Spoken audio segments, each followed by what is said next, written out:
d'organiser en partenariat donc, avec l'association Les Amis du Cyrano, que vous connaissez peut-être ou peut-être pas. J'ai avec moi Bernard, donc, qui fait partie du CA de l'association, qui va dire un petit mot pour présenter l'association. Je te laisse... Merci. Tout d'abord, je tiens à excuser l'absence de notre présidente de l'association, Elisa Dussault, qui exceptionnellement n'a pas pu être là ce soir, alors que dans le même temps, on a la chance et le plaisir d'avoir Laurent Delmas parmi nous, qui va bientôt, voilà, il est là, juste, et qui va bientôt commenter, échanger avec vous aussi dans cette soirée. Ça, pour effectivement qui ne connaîtrait pas encore l'association des Amis du Cyrano, grâce à Julie qui nous a fait la proposition, voilà quelque temps, d'avoir de temps en temps un créneau de réservé pour une programmation choisie par les Amis du Cyrano. C'est dans ce cadre-là que ce soir, nous allons pouvoir ensemble visionner et ensuite débattre d'un film qui, je n'en dis rien, mais vraiment, je pense que c'est un très grand film. Voilà. Notre association aujourd'hui, elle a 150 adhérents. Elle est ouverte à toutes et tous. Et nous souhaitons pouvoir chaque fois aller vers des initiatives qui permettent aussi d'essayer d'élargir la fréquentation de notre cinéma art et essai. L'association a été créée dans un moment un petit peu plus difficile où le cinéma, sa vocation art et essai, son giron public était un peu menacé. Ça a permis à l'époque de se regrouper et c'est de là qu'est venue notre association qui aujourd'hui entend d'abord pouvoir effectivement servir la cause du cinéma avec plein d'amoureux du cinéma. Voilà, je n'en dis pas plus et je te redonne le micro. Donc merci Bernard. Donc comme tu l'as dit, nous avons avec nous ce soir Laurent Delmas, qui est donc journaliste, critique de cinéma, qui officie notamment sur France Inter.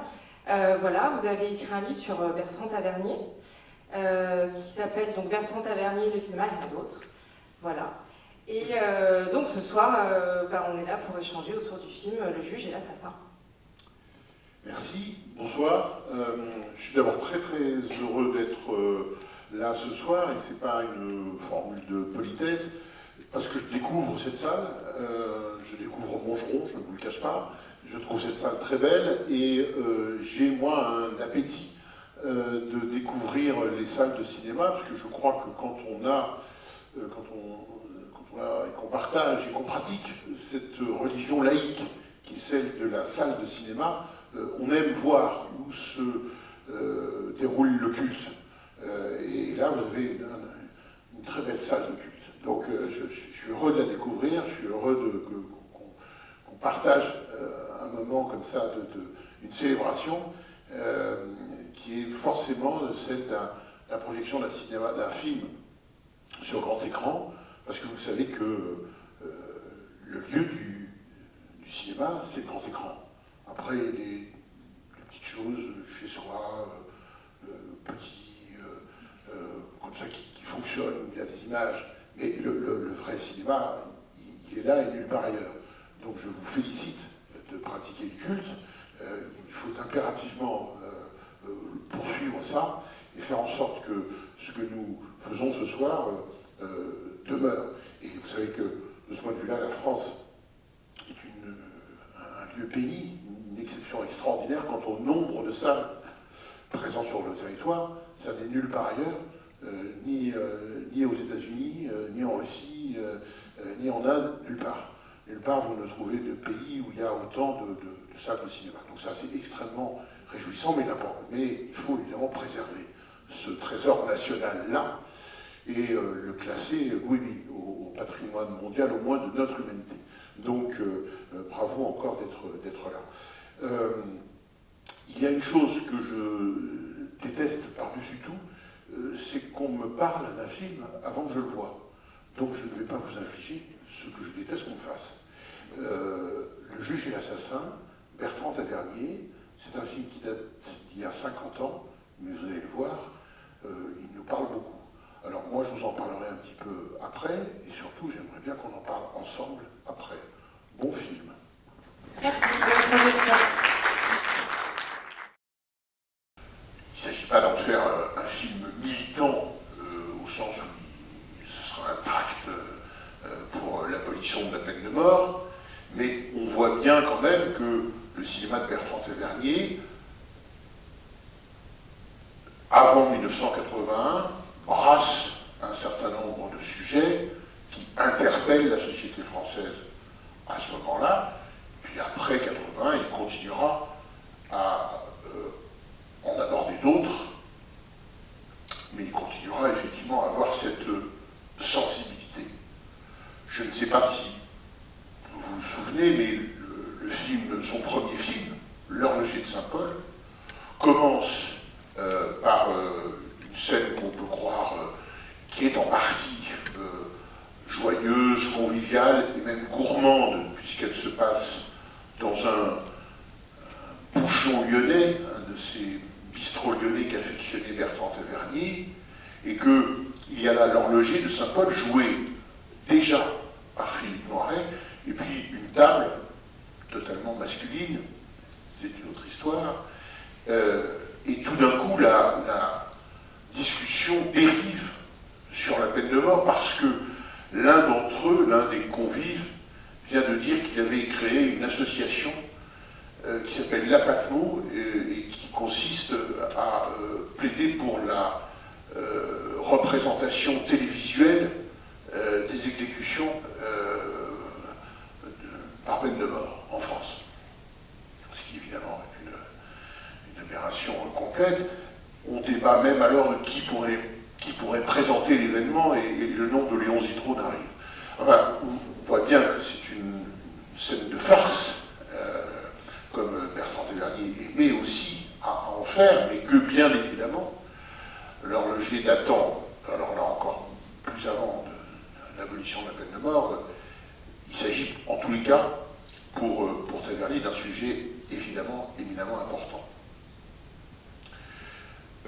Un mot aussi pour dire que c'est une période où le tandem, en quelque sorte, Noiret-Tavernier, fonctionne à fond.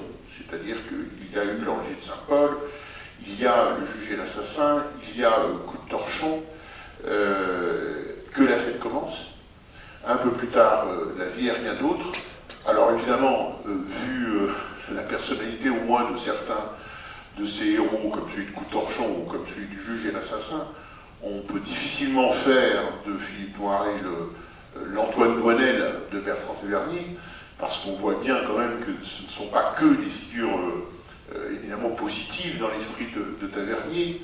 La proximité, elle est avec l'Horloger de Saint-Paul, certainement, avec les autres personnages. Je pense qu'il y a un éloignement par rapport à ce qu'était Bertrand Tavernier, mais néanmoins, c'est évidemment toujours très intéressant dans la filmographie d'un cinéaste de considérer ce genre de tandem et de voir combien c'est construit de film en film, de personnage en personnage, une sorte de, pas d'autoportrait au sens plein du terme, mais une complicité en quelque sorte, et en tous les cas d'avoir trouvé en Philippe Noiret, ce qui est jamais évident quand on est un cinéaste, de trouver l'interprète, sinon idéal, l'interprète adéquat avec effectivement toute une série de discours et toute une série de personnages qui ont évidemment beaucoup de différences, mais aussi certaines ressemblances.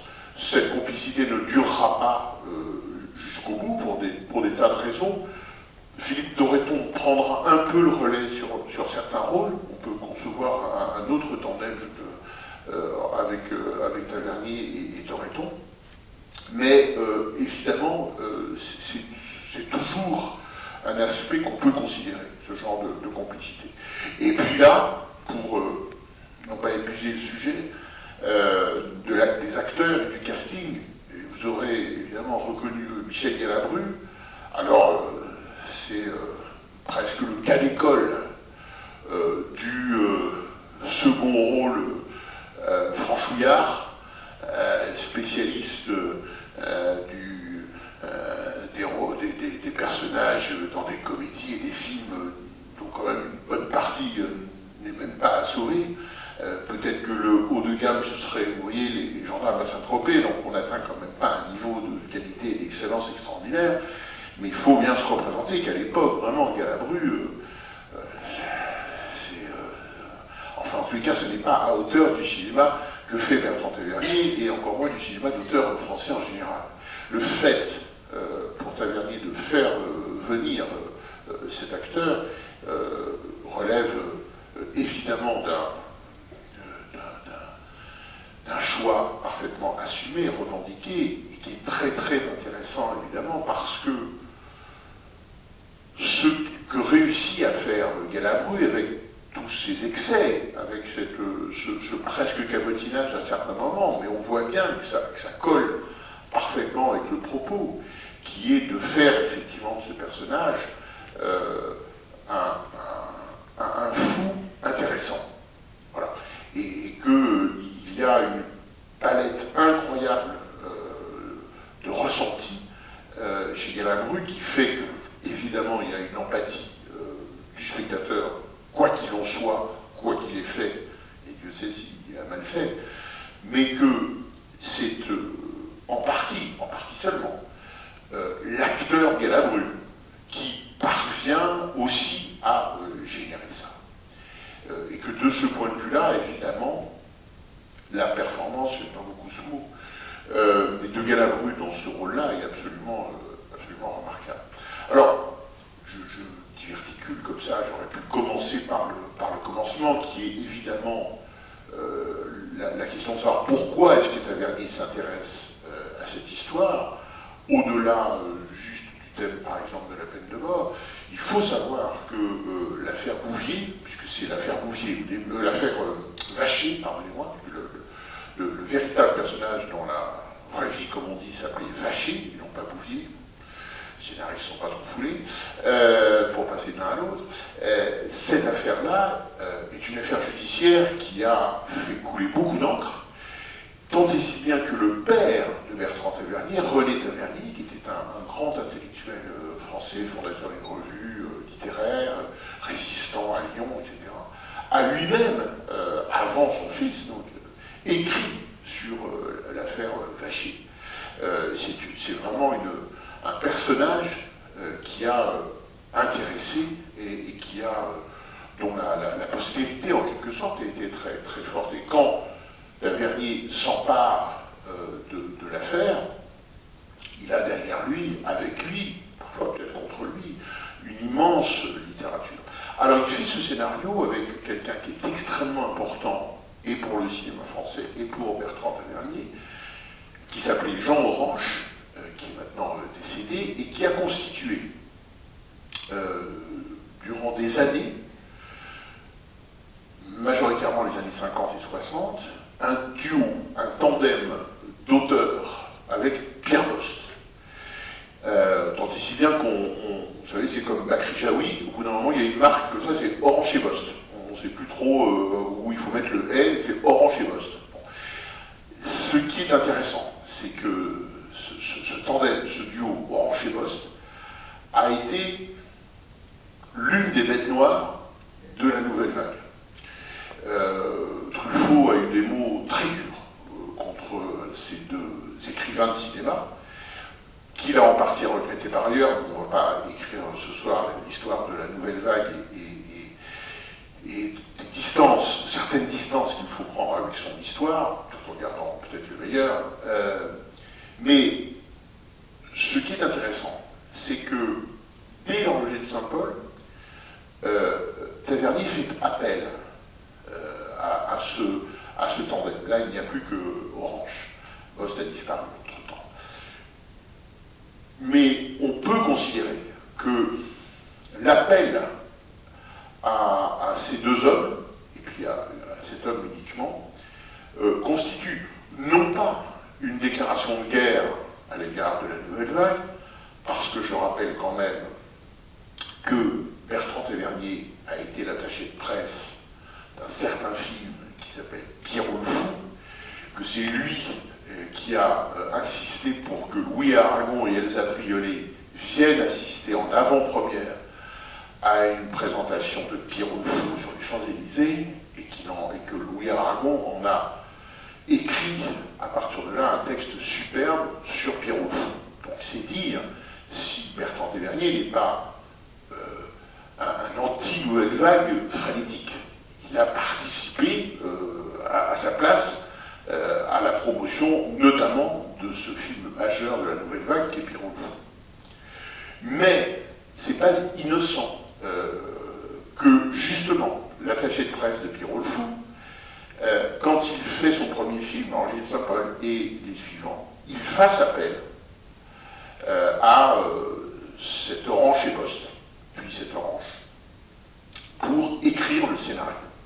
Une fois de plus, je ne considère pas qu'il s'agit d'une déclaration de guerre à l'égard de la Nouvelle Vague, simplement l'idée pour laquelle Orange et Bost était dans le collimateur, c'était qu'on disait, les cinéastes de la Nouvelle Vague, que c'était après tout des gens d'un classicisme étroit qui ne faisaient qu'adapter des romans classiques, ce qui n'était pas vrai, qu'ils étaient déconnectés de la réalité. Quelques autres critiques, dont certaines étaient justes et d'autres injustes. Et au fond, ce qu'essaye de faire Bertrand Tavernier, je crois, bien loin de la déclaration de guerre, c'est essayer de raccorder les wagons. C'est essayer de faire que le chaînon, que les jeunes Turcs de la Nouvelle Vague ont cisaillé volontairement et avec certainement raison en disant il faut casser l'ancien monde. On sait bien que c'est comme ça que ça se passe.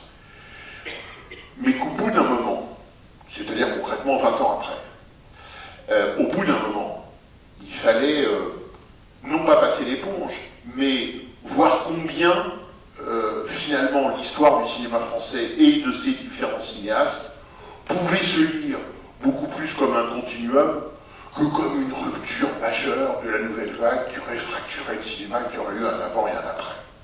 Ça, c'est une lecture qui, effectivement, n'est pas juste, notamment parce que, et c'est singulier de le dire quand on parle des scénaristes Orange et Bost, la grande critique, l'une des grandes critiques des cinéastes de la Nouvelle Vague, c'était de dire, notamment, il y en a marre de ces vieux scénaristes, et il y en a marre de ces adaptations littéraires, et il y en a marre que les auteurs prennent des co-scénaristes. Le résultat a été que Chabrol, Truffaut, Romer-Haquet, Rivette et d'autres se sont adjoints les services des meilleurs scénaristes du moment, n'ont jamais renoncé ou évité d'adapter des livres, on peut en parler pour Truffaut et pour Chabrol. Bref, il y avait un certain nombre de ce qui pouvait apparaître comme les règles d'un nouveau dogme, qu'on aurait appelé la Nouvelle Vague, qu'un certain nombre de présupposés sont tombés avec les deuxième, troisième, quatrième et dixième films des tenants de la Nouvelle Vague. Pardon de cette parenthèse presque désenchantée, mais je pense que ça replace aussi Bertrand Tavernier dans le paysage cinématographique français, avec chez lui très certainement la volonté, une fois de plus, de prôner une forme de continuité et d'être dans à la fois une tradition française sans oublier ce qu'ont pu avoir de novateurs, d'importants, effectivement, les cinéastes de la Nouvelle Vague. Alors, évidemment, ce film, Le juge et l'assassin, c'est une plongée dans une France dont je suis toujours frappé et presque atterré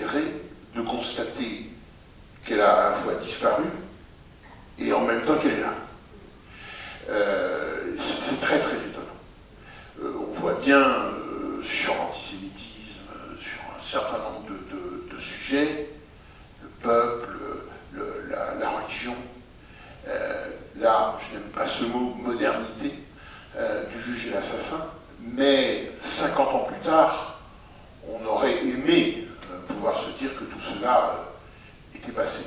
Je crains, hélas, que les résonances actuelles font qu'on peut dire, pas tout le film, évidemment, mais qu'un certain nombre de choses dans le film font tilt dans nos oreilles et teintent de façon dissonante, on va dire, et on aurait aimé ne pas trouver, enfin, en tout cas moi, j'aurais aimé ne pas trouver dans ce film de quoi réfléchir sur notre présent. J'aurais aimé le ranger au beau musée des choses passées. Je crains hélas que ça ne soit pas possible complètement. Ce que je trouve aussi évidemment très intéressant, c'est la façon dont Tavernier s'empare de l'histoire. C'est certainement dans les cinéastes français de sa génération, mais pas seulement, quelqu'un qui a fait beaucoup de films qu'on appelle, avec un peu bêtement, de films en costume. Ce qui évidemment n'est pas innocent, parce qu'on peut dire oui, les films en costume sont déconnectés évidemment de la réalité, ce qui n'est évidemment jamais le cas. Et ce qui est intéressant chez Tavernier, c'est évidemment toujours, non pas de dire, il ne parle que du présent, tout en nous faisant croire qu'il parle du passé, c'est beaucoup plus complexe que ça, mais il y a toujours une volonté chez lui, effectivement, de faire le lien entre cette histoire, ces histoires, avec un grand H, avec un petit H, et le présent des spectateurs qui regardent ces films. C'est si vrai d'ailleurs qu'il y a une chose assez touchante, c'est que entre les films, entre ces films historiques, il y a des ponts, et par exemple, alors c'est un pont là très fugace, mais il existe, le dernier plan de Que la fête commence est fait de l'actrice Christine Pascal, qui avait débuté chez Tavernier dans l'Ange de Saint-Paul, qui tient un enfant mort, en l'occurrence dans ses bras, son petit frère, si je ne m'abuse, non pas son frère, elle tient un enfant mort dans ses bras qui vient de se faire écraser par la voiture du régent. Elle le tient, et fugacement, ça fait partie des derniers plans du film qu'on vient de voir, où il y a Christine Pascal qui sort de l'usine, qui a un enfant vivant dans ses bras, mais il y a évidemment chez Tavernier la volonté de dire, voilà, je représente, par exemple, là, en l'occurrence, dans le cas présent, le peuple, à travers une figure féminine, avec un enfant dans les bras, et un peuple en colère. Parce que le dernier plan, effectivement, de Que la fête commence, c'est cette prostituée du régent qui est en colère, parce que le régent vient de tuer quelqu'un et n'en conçoit aucune honte ou aucun problème. Et la figure de l'ouvrière révoltée portant son enfant, elle est effectivement présente aussi à la fin du Juge et l'assassin. Il y a une dimension qui, moi, m'est extrêmement chère dans ce film, mais parce que j'ai une sensibilité de ce point de vue-là, c'est le rôle, la place dévolue à la musique, et plus encore ici, à la chanson. C'est jamais facile pour un cinéaste de reconstituer le passé. On le sait bien. Il y a la tentation du musée Grévin, la tentation de l'épure totale qui fait qu'on n'y croit pas trop, la tentation, oui, de tout reconstituer au cordeau, mais alors qu'on sait bien que ce n'est pas vrai, entre guillemets. Bref, les écueils sont multiples. Et c'est vrai qu'un certain nombre de films dits historiques nous semblent parfois pécher par un certain nombre soit de ces excès, soit de ces outrances, soit de ces côtés un petit peu trop facilement faits, et on se dit, ah là, quand même, on aurait aimé un peu plus d'attention. Et il est évident que Tavernier se pose en permanence la question de comment est-ce que je raconte le passé, comment est-ce que je montre le passé sans qu'effectivement on ait l'impression soit de se balader dans le musée Grévin, soit d'un excès de facilité. Et il se trouve que c'est pas le seul film, mais dans ce film-là, l'un des biais vraiment qui me semble très intéressant, ce sont les chansons. Parce que si on revoit le film à cette aune-là, vous avez un panel de chansons qui sont parfaitement représentatives, chacune dans son coin, dans son camp de l'époque. Il y a d'abord la chanson de droite, celle colonialiste, celle que cette espèce de baderne militaire chante dans un salon. Les paroles sont absolument folles, c'est les couleurs bleu, blanc, rouge au son du clairon, enfin, c'est militaire, colonial, bas du front, enfin, c'est incroyable. Alors, que les choses soient claires, tout ce dont on va parler, ces chansons sont écrites, évidemment, par Bertrand Tavernier et son co-scénariste. Tavernier était très fier d'ailleurs d'écrire des chansons, il était très fier que son nom soit à la SACEM, l'organisme qui recueille les droits d'auteur pour les chansons.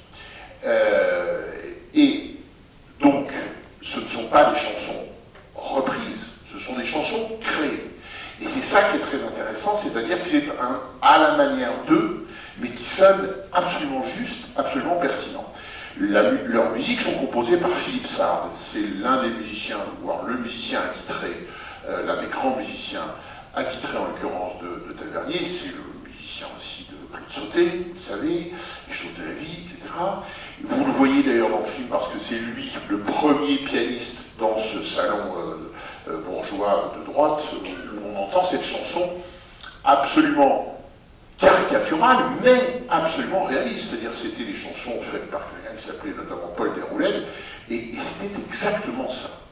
Et puis, en contrepoint total, il y a la chanson qui est chantée à la fin, mais qu'on entend à un autre moment, qui s'appelle La commune est en lutte. Alors pour le coup, là, les paroles sont de Jean-Roger Cossimon, chanteur libertaire, anarchiste de la grande époque de la fin du siècle dernier, qui est le chanteur des rues, que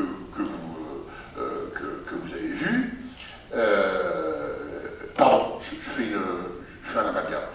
Jean-Roger Cossimon, c'est le chanteur des rues, donc c'est la chanson sur le crime de Bouvier. C'est la chanson dite réaliste. C'est la chanson qui, effectivement, est l'un des marqueurs de cette époque-là, il y avait effectivement, bien avant Internet, etc., des chanteurs de rue qui distribuaient les partitions autour d'eux en les vendant, et la foule reprenait les paroles, et c'était des complaintes qui racontaient effectivement, par exemple, les faits divers. Et ça, c'est vraiment, je trouve, une façon rapide, éclairante, forte, d'imprimer la marque d'une époque. Alors, pardon de cette petite inversion, et je vous parlais auparavant de la chanson de gauche après la chanson de droite, qui s'appelle donc La commune est en lutte, écrite par Jean-Roger Cossimon, là tout ça est vrai, qu'on entend à la fin, et qui est une chanson, alors on est là dans le temps des cerises. On est complètement dans cette esthétique de la chanson militante, engagée, nostalgique. Le temps des cerises, c'est la nostalgie pure jus, et là c'est pareil, la commune est en lutte, et demain nous vaincrons, mais c'est demain qu'on vaincra, mais c'est pas aujourd'hui, et là les temps sont très durs. Donc, je trouve que ce triptyque, et on entend d'autres chansons, les petites filles qui chantent une chanson en fait que mon grand-père catholique Bontin me chantait dans ma jeunesse, enfin donc je repère bien d'où viennent les différentes chansons, celle-là c'est une reprise. Mais cette façon très intelligente, très parlante, sans être lourde, sans être démonstrative, de nous faire pénétrer dans une époque en nous disant voilà la complexité d'une époque. Il y avait l'extrême droite colonialiste, viriliste, etc. Il y avait la gauche des usines en grève, des ouvriers, des enfants morts dans les mines, etc. C'est le carton final. Et il y avait aussi la chanson populaire, on peut vraiment dire ce mot comme ça, chanté dans les rues par, en l'occurrence, par Jean-Roger Cossimon. Je trouve vraiment que cette façon de Kat Tavernier de procéder, avec son scénariste Jean Orange, mais c'est un procédé qu'il réutilisera sans Orange, donc je pense que là, vraiment, il est responsable de ça, en quelque sorte responsable au bon sens du terme. Et c'est pour moi, parmi beaucoup d'autres choses bien évidemment, mais l'un des intérêts de ce juge et de cet assassin. Je commence à beaucoup trop parler et j'ai envie de vous donner la parole avec peut-être le micro, dit baladeur, donc il est fait pour venir à votre rencontre.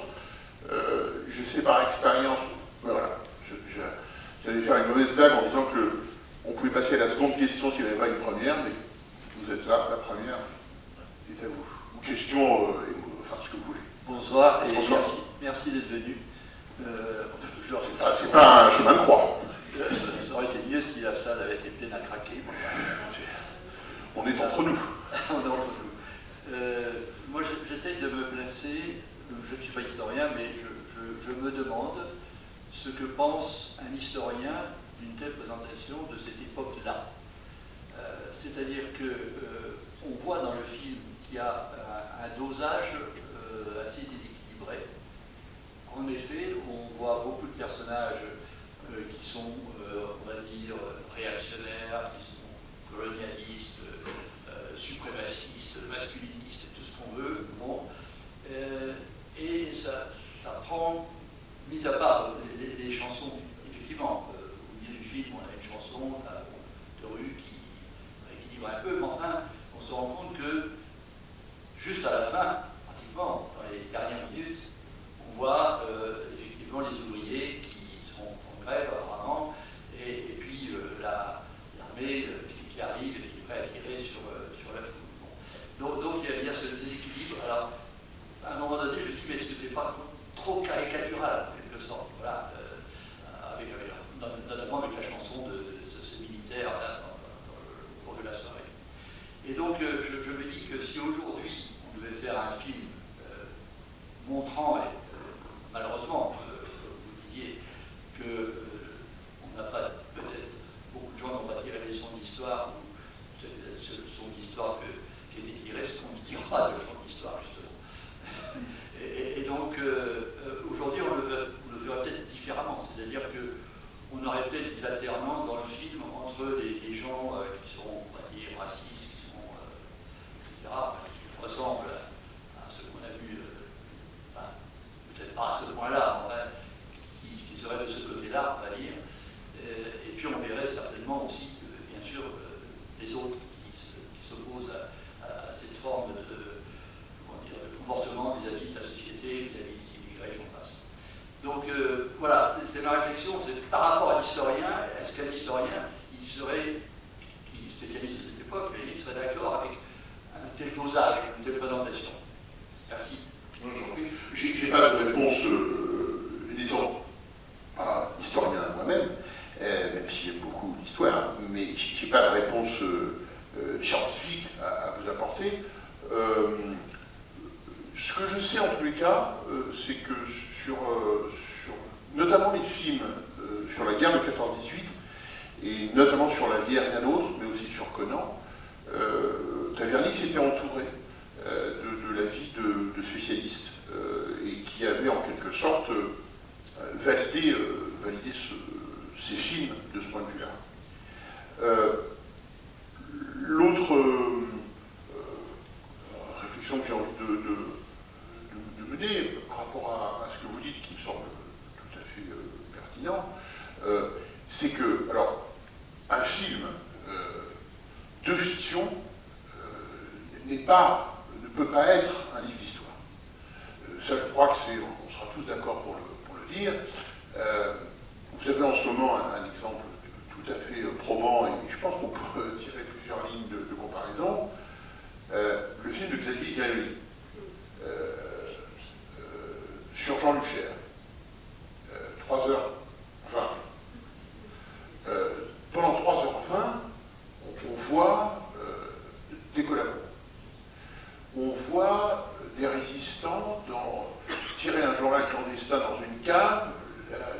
scène doit durer 3 minutes. C'est non pas, de ce point de vue-là, ce ne serait pas raisonnable en termes d'histoire de dire que la France était à 99% collabo et puis qu'il y avait 1% de résistants dans les caves. Bon. Pour autant, et on ne va pas parler du film de Giannoli ce soir, pour autant, le propos de Giannoli est intéressant. Bon. Mais effectivement, il est biaisé par rapport à ce qu'un historien, en tout cas de Ston, nous dirait, nous raconterait sur la France de l'occupation, et qui est donc la France de la collaboration, la France de la résistance, et la France de l'attentisme, et la France de je ne me mêle pas trop de ce qui se passe, j'attends. Bon, bref, de ces Frances-là, est-ce qu'un film de fiction pourrait en rendre compte? Moi, je n'en suis pas certain. Parce que c'est une complexité totale, parce que même si on a 3h15, c'est court, et que de ce point de vue-là, je pense que personne ne peut y arriver. Alors, juste pour pardon, je divertis trop, pour vous répondre, en tous les cas, une chose est certaine, c'est que le portrait de la France, de l'affaire Dreyfus, parce qu'au fond, moi je le vois aussi, et peut-être d'abord comme un portrait de la France de l'affaire Dreyfus, là je crois qu'il est dans la justesse absolue. Il faut bien, souvenons-nous toujours, hein, que la France dreyfusarde, elle a mis du temps, hein, à se mettre en mouvement, hein, et que même Jean Jaurès a mis du temps à être dreyfusard. Hein. Donc, pendant que la droite, elle, évidemment, caracolait très vite, mais pour être anti-dreyfusard. Mais là, je crois que ce qui se dit sur cette France, une fois de plus, Drummond, Maurras, etc., est assez juste. Alors, mais, effectivement, vous pouvez dire, oui, mais il n'y a pas assez le contrepoint, le contrepoids, le peuple, la gauche, dans ce qu'elle a pu avoir, effectivement, de réactif par rapport à l'antisémitisme. Mais, quand même, je pense que il y a un certain nombre de spectateurs qui ont dû découvrir quand même, à travers ce film, notamment, que c'était un antisémitisme absolument décomplexé et national, hein, je dirais, avec un catholicisme qui l'adoubait allègrement. Donc, je pense qu'on a plus trop idée de l'imprégnation que c'était alors. Et je trouve que le film de ce point de vue-là le dit assez bien, mais une fois de plus, c'est pas un livre d'histoire, ça je suis entièrement d'accord avec vous. Oui, madame, je vous en prie. Bonsoir et merci pour cette super intéressante explication du film. Alors, moi, je n'avais pas vu le film avant ce soir, et au vu du titre, Le juge et l'assassin, je m'attendais beaucoup plus à une peinture un peu du comportement de deux personnages. Et en fait, c'est plutôt une peinture d'une classe sociale, presque un procès d'une classe sociale, je trouve. J'exagère un peu en disant procès. Je suis un peu interrogative d'une part sur le rôle que tient. Alors, je ne sais plus son rôle. Oui, j'ai envie d'en parler un petit peu. C'est cet homme désabusé, un peu cynique, qui se suicide à la fin. Voilà, j'ai besoin un peu d'un décryptage sur ce personnage, comme peut-être contrepoint du juge, je ne sais pas. Et puis je voulais savoir aussi comment le film avait été accueilli à l'époque de sa sortie. Alors sur le deuxième point, très très bien, là c'est une fois de plus, on est dans la France, on est en 76, hein. Donc on est dans la France de Giscard, qui est en train de basculer vers 81 et vers la gauche. Donc Tavernier, à ce moment-là, fait figure d'opposant, en quelque sorte, hein, il est dans la minorité, mais le moins qu'on puisse dire, c'est que la minorité est présente, active, agissante, et qu'elle est culturellement majoritaire, et qu'elle est idéologiquement en train, effectivement, de renverser la vapeur. Donc, de ce point de vue-là,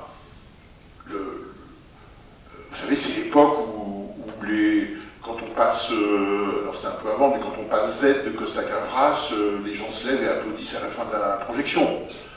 Bon, et je pense qu'il y a eu des applaudissements à la fin de certaines projections sur le carton en disant d'accord, Bouvier a tué 12 enfants, mais il y en a eu 12 000 tués dans les mines, enfin bon. On est là, hein. Il faut vraiment se souvenir du contexte, le contexte du nom de la gauche, où vraiment la gauche est en train de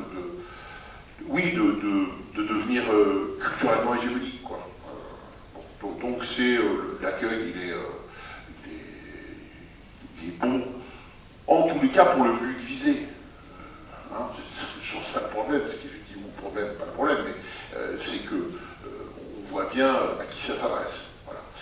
C'est plutôt les lecteurs du Monde et de Télérama que du Figaro. Bon, c'est pour aller vite, c'est pour être un peu caricatural, ou de l'humanité aussi.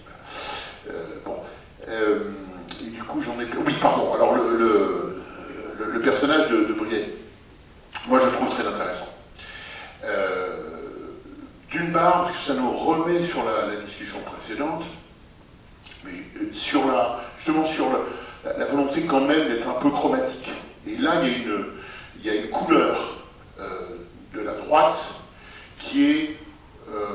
il le dit, hein, il dit moi je suis antisémite par une sorte d'esthétique. Hein, c'est l'esthétique, c'est un truc, c'est une folie, pas d'anachronisme, on est avant la Shoah, mais bon, c'est un dandy, c'est un dandisme colonial, avec une sorte de nostalgie qui est, je crois, effectivement, qui perdurera avec la perte de l'Algérie, entre guillemets, etc. Donc on voit bien que ce personnage, il est totalement déjà du passé, dépassé, etc., mais qu'il porte en lui, effectivement, oui, un romantisme d'une France d'avant. Alors, et qui n'est pas pour autant... il y a les militaires en haine, hein. On entend à plusieurs reprises, il les trouve abominables, etc. Donc c'est pas c'est la France coloniale, mais la France coloniale telle qu'on avance souvent, une sorte de comme ça, c'était le bon temps, voilà, il y avait une sorte de dandisme, de bonheur de vivre. Après tout, les indigènes étaient contents qu'on soit là, on les prenait à son service, enfin, vous voyez, une sorte de truc qui dit que, si on est réfléchi, qui est un peu fou, mais bon, quand même, ça existe. Et effectivement, il est le contrepoids du juge dans son camp. C'est ça qui est intéressant pour moi. C'est-à-dire qu'il est évidemment pas une figure de gauche, absolument pas, mais il n'est pas sur le... Il est un... comment dirais-je, il est une sorte de petit grain de sel par rapport à la jolie mécanique huilée qu'il est en train de mettre en place Noiret. Il n'est pas fou. On voit bien que le procureur est persuadé qu'il est fou et qu'on ferait bien de le laisser tranquille et de le mettre... mais il est, ce qui est très intéressant, c'est qu'il est au-dessus. Il regarde tout ce petit monde s'agiter sans en être. Il est possible, si on veut à tout prix dire qu'un film, c'est aussi, il faut le considérer comme une machine et comme une écriture. Il y a un petit côté scénariste, le procureur, c'est-à-dire il est au-dessus, quoi. Il est au-dessus et il regarde. Alors il n'agit pas, il n'est pas en train de conduire l'intrigue ou quoi que ce soit, mais il a une position un peu d'en haut, et puis à un moment il s'en va, à un moment il laisse la scène, il quitte la scène, il se tue, ce qui là aussi est un geste profondément romantique. Donc il gardera la tonalité jusqu'au bout. Dans ces cas-là, parce que moi je partage votre, comment dirais-je, des interrogations, dans ces cas-là, il faut juste d'abord se dire que il faut être décomplexé par rapport au fait de ne pas tout comprendre des intentions d'un cinéaste. Dans le Soulier de satin, au tout début, l'annoncier se met devant les spectateurs et il leur dit « c'est ce que vous ne comprendrez pas qui est le plus beau. Et ça dure 6 heures, en partie. Et je pense qu'il faut accepter que ce personnage-là, notamment, au fond, garde des zones d'ombre, peut-être, et c'est ça qui est très intéressant, au motif que c'est pas toujours le cas des autres personnages qui sont en face de lui, dont on peut parfois leur reprocher leur manque de complexité. Mais là, pour le coup, il y a une vraie complexité. L'exercice dans ces cas-là qui est très intéressant, c'est enlevez-le du film. Vous l'enlevez, vous imaginez le film sans lui. Et là, effectivement, je pense qu'on pourrait avoir un certain nombre de petites crispations sur le fait que quand le juge dit ça, et la personne en face de lui, quand il se passe ça, voilà. Il y a un certain nombre de petits faits qui font que le regard du juge, y compris sur la mère du juge, par exemple, on voit bien que son regard sur la mère du juge nous aide à avoir le même. Bon, c'est pas très compliqué, mais quand même. Donc, enlever le personnage, et puis refaites un peu le film, et là, on voit qu'effectivement, il tient la route. Il tient la route, y compris dans sa complexité, dans ces zones d'ombre où on ne sait pas trop le situer, où son comportement, en tous les cas, ne correspond pas à la ligne générale. Voilà. Et ça, je trouve ça toujours très intéressant qu'il y ait ce genre de personnage qui soit un peu en rupture et qui nous oblige d'ailleurs à nous interroger comme on le fait en ce moment, vous et moi, ou nous collectivement. Oui. Oui, ben, je vais aller tout à fait dans le sens de la non-compréhension complète du film. J'avais vu ce film sur petit écran et ça m'a beaucoup. Ce que vous avez dit au début m'est revenu en mémoire. J'ai eu de grosses impressions en le voyant sur la grande télévision, il m'a plus touché. Il m'avait touché à l'époque je l'ai regardé. Parlez bien au micro, parce que peut-être. Il n'empêche que, en le voyant ce soir, j'ai eu des sentiments assez partagés en le regardant. À la fois, il y a ce rôle de Galabru que je trouve sensationnel. Je pense que c'est un grand acteur en 10 heures aussi. Et là, il domine le film, à mon avis. Et je dis ça alors que j'aime beaucoup Noiret, mais il me semble que Noiret n'est pas aussi extraordinaire que l'assassin. Il faut dire que c'est le beau rôle, l'assassin. Oui, l'assassin. C'est facile d'être un bon assassin qu'un bon juge, je suppose. Mais ce qui m'a fait. Noiret est un très bon assassin. C'est quand même le message du film, alors. Oui, d'accord. Ce que je voulais dire sur ces sentiments partagés, c'est que d'assez nombreuses reprises, je me suis dit, mais ils ont fait vraiment des tonnes, quoi. C'est une grosse peinturlure idéologique, et il fait ça à très gros traits. Et finalement, la manière dont il fabrique son film, c'est ça ce qui m'intéresse et ce qui m'étonne.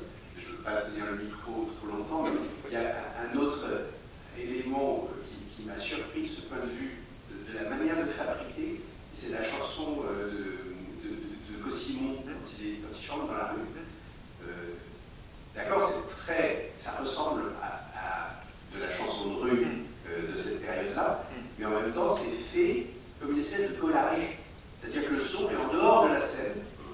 C'est complètement en voix, comment dit-on, en playback. C'est comme ça que c'est bien. On ne chante pas vraiment. Le son n'est pas vraiment celui de la scène. Et il me semble que c'est plaqué, délibérément plaqué sur ce qui est filmé. Et que le son est pas dans la scène, en quelque sorte. Ça m'a beaucoup étonné.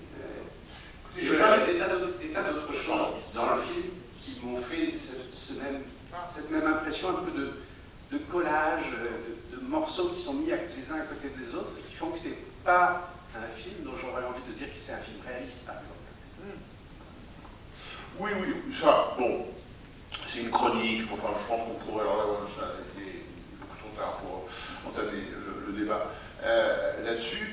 J'aurais deux réponses. Non, je ne peux pas partager votre sentiment sur la mise en place de la chanson, parce qu'on voit quand même, en gros plan, que Simon l'a chanté, on voit la petite fille qui joue de la harpe pour l'accompagner, donc je trouve quand même qu'elle est mise en situation. Alors, on peut se demander pourquoi est-ce que Tavernier ajoute des images à ce moment-là de Bouvier assassinant ou se baladant en Ardèche, etc. Ça, c'est un parti pris. Je pense que c'est pareil. Enlever ces images-là, je ne suis pas sûr que la scène pourrait durer aussi longtemps sur le visage de Cossimon chantant une chanson. Il y a un vrai problème là de mise en image. Et en même temps, il faut que la chanson soit suffisamment longue pour ressembler effectivement à une balade où on détaille des crimes, on détaille de tout ça. Donc là, je pense qu'il y avait un vrai problème cinématographique. Peut-être l'a-t-il mal réglé avec cet ajout d'images, mais honnêtement, je ne vois pas trop comment il pouvait faire autrement. Et alors, sur le premier point, sur le côté à gros traits, j'entends tout à fait ce que vous dites. Pardon de me répéter, nous sommes dans la France de 1976, gauche, droite. Et il est possible que depuis une dizaine d'années, on ait voulu nous dire que le débat gauche-droite est dépassé, n'en parlons pas, mais dans la France des années 76, je peux vous dire que le débat gauche-droite, il existait tous les jours. Et que tous les samedis, la gauche française allait manifester à Paris pour hurler contre les plans de bar 1, bar 2, et de Raymond Barre, et on disait barre-toi à la fin, etc. Non, la fracture idéologique de la France des années 70, de la France d'avant 80, je crois qu'on n'a plus du tout maintenant la conscience de ce qu'elle a été.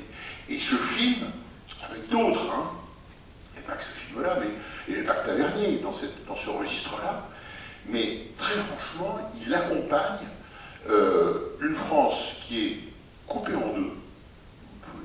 Voilà, les chiffres du résultat des élections montrent que vraiment, on était à 52-48, c'était pas énorme, le delta. Et Tavernier, avec d'autres cinéastes, incarne une sorte de... Alors, c'est pas des tracts, les films, quand même, il ne faut pas charrier, mais on peut leur reprocher sur un certain nombre de choses un petit manque de complexité. Oui, c'est vrai. Tavernier adore les messages de fin comme ça, sur le parallèle entre le nombre d'enfants tués par Bouvier et puis le nombre d'enfants tués dans les mines. Moi, j'ai un peu de mal. Dans l'Angers de Saint-Paul, ça se termine pareil. Il dit il y a eu un mort dans le film, et puis il y a eu 15 000 morts sur les routes, je ne sais pas pourquoi. Enfin, bon, il y a un panneau comme ça. À la fin, on peut se demander si vraiment il est bien utile, subtil. Bon, voilà, on peut avoir des réserves, mais une fois de plus, je crois qu'il faut vraiment se télétransporter dans cette France-là. Et c'est aussi intéressant de voir quel cinéma et quel film produit un pays à un moment donné de son histoire, etc. Je rejoins aussi ce que vous disiez. C'est sûr que je pense que les cinéastes de maintenant ne feraient pas le même film. Mais tant mieux, parce que si les cinéastes faisaient toujours le même film, ça ne serait pas bien, on ne serait pas là. Donc le cinéma, je ne vais pas vous faire un cours sur le cinéma reflet de son temps, etc., mais c'est tellement évident. Et c'est très très intéressant aussi quand c'est pas justement le reflet de son temps en filmant les choses d'aujourd'hui, mais en prétendant filmer les choses du passé. Voilà, ça c'est aussi très très, je trouve, passionnant. Et c'est pour ça que les films de Tavernier, de ce point de vue-là, sont passionnants. Dans la Duchesse de la Princesse de Montpensier, non, j'ai un doute sur son titre. Non, Montpensier, on va dire. Quand il fait un film sur les guerres de religion, ça résonne, c'est évident, avec le moment où il fait son film. Donc c'est toujours très très, je trouve, stimulant. Oui. Moi j'avais une question par rapport à la jeune fille qui parle l'asile. Oui. Moi je vois, je pense que Philippe Noiret l'a violée. Est-ce que c'est mon... Enfin voilà, je voulais savoir un petit peu, est-ce qu'il y a une réponse ou est-ce que non Alors, d'abord, il viole sa sœur, il viole Isabelle Huppert, on est d'accord, pas viol. Bon. Ça c'est une chose, mais on a envie de dire, oui, enfin ça, d'accord, c'est tellement évident. Alors, sur la jeune sœur, s'il ne l'a ses intentions et de ses fantasmes, mais le plan où on le découvre dans la pénombre et où dit quelqu'un d'aussi, je ne cite pas exactement, mais quelqu'un d'aussi moral que moi ne peut pas avoir de mauvaises pensées, c'est d'une telle hypocrisie que effectivement ça peut laisser penser que des choses se sont passées. Et vous aurez noté qu'il y a un effet de symétrie absolument voulu et assumé quand Bouvier commence à lorgner la sœur de Louise. C'est exactement le même mouvement. Dans le cas de Noiret, on peut aussi commencer... Enfin, et j'en dis deux mots parce que c'est un thème absolument souterrain chez Bertrand Tavernier, sauf une fois. Il est évident que vu la place que joue le juge dans cette maison, il joue le rôle du père, de toute évidence. Donc il y a sa femme, qui est incarnée par les amis du père, et effectivement, il y aurait de l'inceste sur la personne de la sœur de sa femme. Il se trouve que manifestement c'est un thème qui travaille Bertrand Tavernier. Il a fait un film qui s'appelle La Passion Béatrice, qui est un film qui date du siècle dernier. C'est un film bien avant les mouvements qu'on connaît actuellement. Et c'est un film très très étrange. Très étrange. C'est-à-dire qui raconte, qui montre un inceste. Et de façon... c'est tout le film qui est là-dessus. C'est vraiment... Le film parle de ça. Avec un carton au début un peu étrange, qui aurait tendance à dire ça se passe au Moyen-Âge. Donc ce sont des mœurs révolues, c'est des sauvages, quoi. L'embêtant, c'est qu'on sait bien que malheureusement la sauvagerie continue. Donc c'est un thème qui mériterait qu'on se penche beaucoup sur ça dans une sorte d'œuvre un peu souterraine de Tavernier, avec le regard qu'on a le droit d'avoir, y compris critique, sur cette image, sur ce thème, qui est tout sauf innocent. Ça perdure, il y a des choses, ça perdure. Déjà dans Que la fête commence, il y a des choses. Alors, dans Que la fête commence, on se complaît à dire que le régent couchait avec sa fille. Et que quand sa fille meurt, on découvre qu'elle est enceinte de son père. C'est curieux, et je trouve très intéressant de voir combien. Vous voyez, je ne sais pas, quand on parle de Bertrand Tavernier, on ne pense pas forcément à ce thème-là. Hein. On peut penser, quand on parle de Catherine Breillat, d'autres gens, mais pas Bertrand Tavernier. Comme quoi les choses ne sont pas si simples.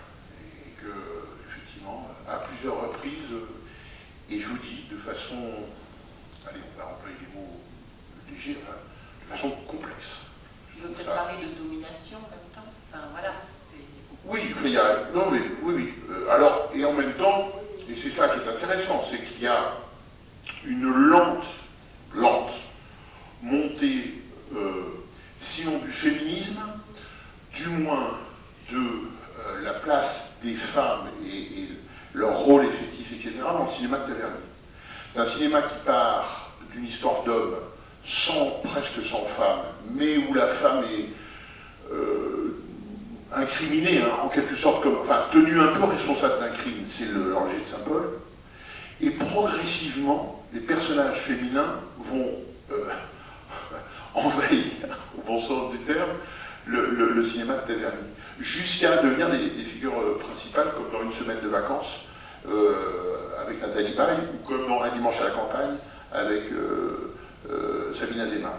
Mais ça, là aussi, c'est très intéressant à étudier, c'est comment, et puis, mais ça, bon, je pense qu'il y a des raisons, y compris personnelles, dans la vie de Tavernier, comment est-ce que, progressivement, en travaillant notamment avec Colo Tavernier, qui était sa femme et qui était scénariste, on s'aperçoit que c'est un cinéma masculin, qui reste masculin, mais qui se féminise.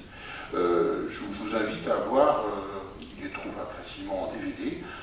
l'un des films les plus méconnus de Tavernier, qui à mon avis est extrêmement intéressant. Alors là, qui est un film sur l'époque à laquelle il a été tourné, dans les années 70, qui s'appelle Des enfants gâtés, qu'il a écrit avec Christine Pascal, et une romancière dont évidemment j'ai oublié le nom, mais là, Tavernier écrivant avec deux femmes, lui qui écrivait plutôt avec deux hommes, c'est une sacrée avancée. Et il y a dans ce film une scène sidérante, mais vraiment sidérante, où Christine Pascal, on sait que c'est elle qui a écrit la scène, que Tavernier a à un moment envisagé de la supprimer, mais que connaissant Christine Pascal, il s'est heurté à un mur. C'est une scène où cette jeune femme, qui est la maîtresse de Michel Piccoli, est face caméra, et durant plusieurs minutes, elle décrit le plaisir féminin. Je peux vous assurer que dans le paysage cinématographique français de ces années-là, et de ce cinéma-là, qui n'est pas un cinéma alternatif, underground, etc., la scène a tellement sidéré que les féministes américaines l'ont diffusée à l'époque dans les universités, pour montrer comment est-ce qu'une femme pouvait parler de son plaisir, librement, avec des mots crus, etc. Et ça, c'était, je trouve, évidemment très intéressant. Bref, s'il s'agissait de dire combien Bertrand Tavernier et ses films sont complexes, en voilà deux illustrations. On vient de passer de l'inceste à une vision plus féminine et féministe des choses. Vous êtes marre, hein? Non, vous êtes pas marre. Bon, Peut-être une dernière question. oui, si vous voulez.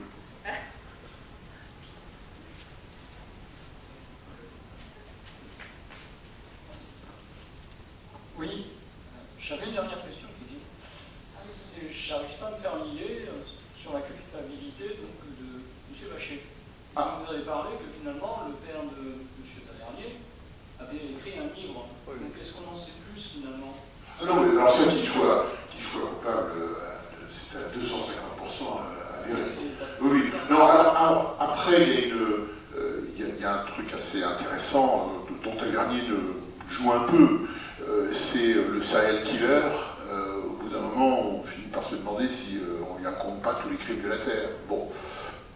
Dans le cas de Vacher, on parle bien de l'histoire réelle. Dans le cas de Vacher, il n'y a aucun doute. Il a tué, je crois que le bilan était entre 15 et 20, choses comme ça, avec certaines interrogations, parce qu'à l'époque, la police scientifique n'existe pas. Malheureusement, des détraqués qui étaient capables de violer, sodomiser et tuer. Vacher n'était absolument pas le seul à l'époque, bien évidemment, mais donc on prête corrige, donc on lui a certainement beaucoup plus prêté qu'il en a fait, mais sa culpabilité n'a jamais été mise en cause. En revanche, ce qui s'est passé, ce que montre le film, c'est que sa folie a été refusée. C'est-à-dire que la circonstance atténuante qu'aurait constitué sa folie, qui fait qu'on l'aurait mis dans un asile et pas sous la guillotine, ça c'est tout à fait effectivement avéré, avec, alors là aussi, je pense que le corps médical aurait des choses à redire sur la façon dont Tavernier le représente, à l'exception d'un, qui sauve la profession, mais le reste, bon, la ganache absolument que joue Yves Robert, c'est une caricature. Mais il y a eu quand même des médecins globalement qui, effectivement, à l'époque, ont dit non, mais ce type-là est parfaitement conscient de ce qu'il a fait, il est responsable, il faut le guillotiner et qu'on n'en parle plus jamais. Donc le film de ce point de vue-là est assez réaliste. Après, Tavernier a toujours dit que c'était pas l'histoire à la virgule près, on en revient tout à l'heure à ce qu'on disait, de ce fait divers. Il y a beaucoup de choses.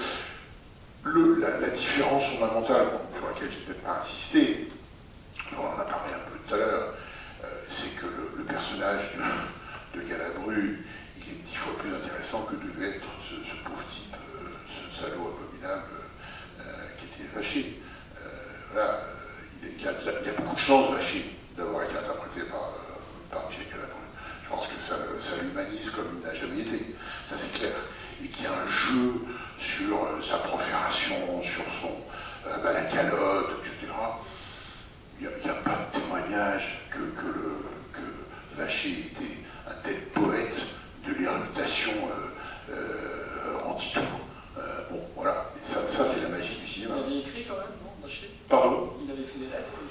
alors je crois qu'il était un peu graphoman, parce que comme le dit le film, effectivement c'est vrai, et à l'époque on sait bien qu'il savait lire et écrire. Ce qui le met dans une situation quand même effectivement dominante par rapport à la majorité des Français de l'époque.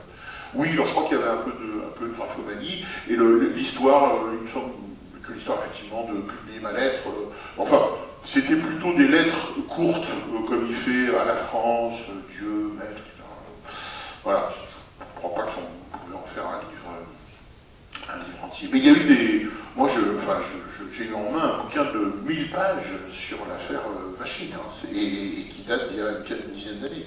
Donc ça continue, quoi. Oui, ça passionne vraiment. Ça passionne vraiment. Merci. Merci à vous. Merci.